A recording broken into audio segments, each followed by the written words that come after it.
First off, thank our students for coming and everybody that came for the 9 o'clock tip. Those are less than desirable, but part of the deal. Pleased with our first half. I thought we played a very good first 20 minutes, and guys really attacked the game the right way, quick turnaround. North Alabama has some talented players, and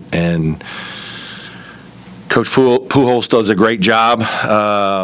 They're picked to win their league, and so they're a good, talented team. And I thought our guys were ready to play, which I'm really proud of. But I'm very disappointed in our second half. We just like Morehead State, we just didn't sustain, and we got to do better. And that's human nature, but it's not acceptable. And we're going to have very difficult games starting this weekend, and we're going to have to play 40 minutes to win those kind of games. And so I'm a little disappointed with our second half, but pleased to get a win, a 20-point win against a good team. So questions for me. Brad, speaking of that, you called the timeout there the first 2 minutes. Kind of what was that message there? Yeah, we talked about a bunch of different things at halftime, and I guess they either didn't hear or didn't want to hear. And it was a reminder that you guys don't listen, like this is what's going to happen. I've seen this movie. And, it's hard because when you do have a 20-point lead, human nature is to relax a little bit, and there's less pressure on the team who's losing. Now the game is like, okay, it feels like it's lost, and so you can kind of relax a little and just – when you get an open shot, you're probably not quite as tense as maybe even at the beginning of a game or when the game is not going as well. You got a chance to kind of regroup and let's see how it goes. And if, as the aggressor, if you don't stay aggressive and keep, making them uncomfortable, then a guy makes a couple shots and they get rolling a little bit, and guys play with much more freedom and confidence the next 20 minutes, and you got to get the game stopped again. And the defense is down there, and momentum in sports is just it's a very difficult thing. So you don't ever want to get it started against you, and unfortunately we let that happen. I was trying to stop it. Coach, 14, 4, and 6 with no turnovers, team high plus 27 from Zac Foster tonight. What was your evaluation of the freshman? Really good, especially in the first half. Defensively, I thought he played very well. Obviously, his speed and just ability to make a couple shots and get other guys some easy ones was outstanding.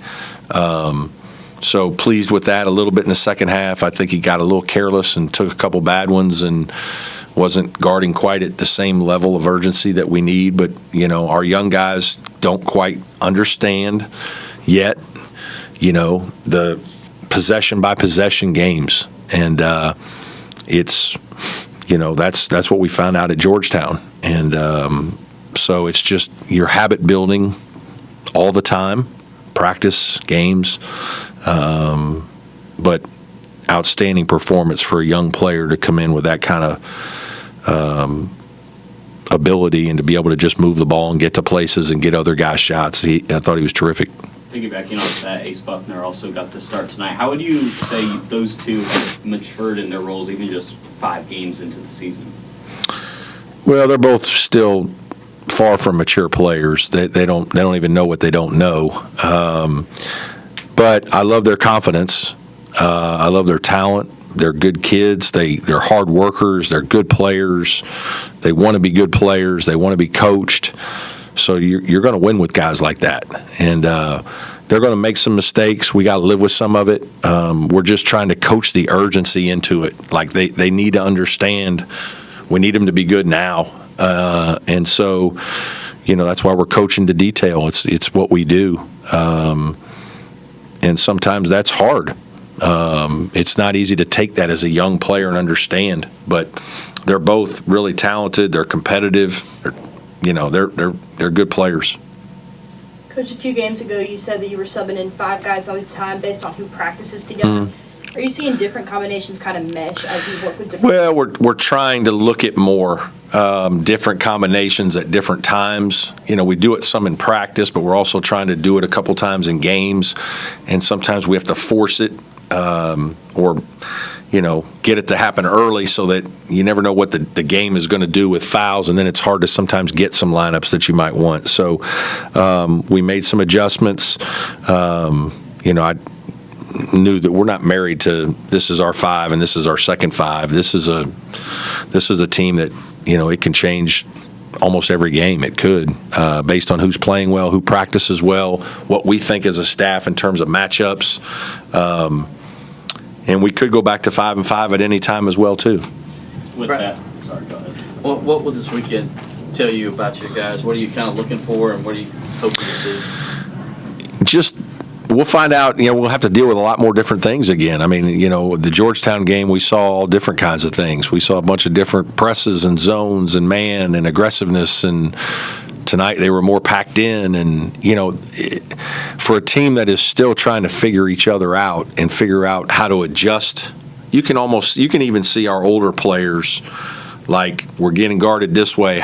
What are the adjustments? And some of the adjustments are like, okay, I need to flash fast. Like, we're not making those things. And it's not happening fast enough for us to be quite as good as we need to be. And so we've just got to keep coaching better. And we've got to make it to where it's second nature. And those are things that, again, we're going to get exposed to down there against bigger, stronger athletes.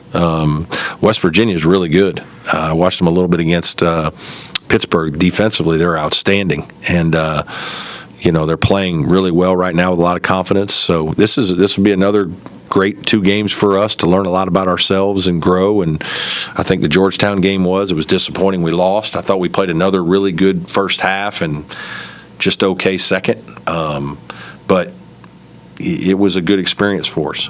As you talk about the new lineups, RJ came off the bench tonight. How would you just assess his play? He went 5 for 5 to open, and then his response to coming off? Yeah, terrific. I talked to him about it yesterday. I said, hey, I want to try something different. It's no big deal. And he understands, Coach, I'm fine. It's good. And I said, dude, it's not going to affect your minutes. You're still going to play however many minutes. And I said, just don't foul so much. He got 2 quick fouls, but he was terrific tonight.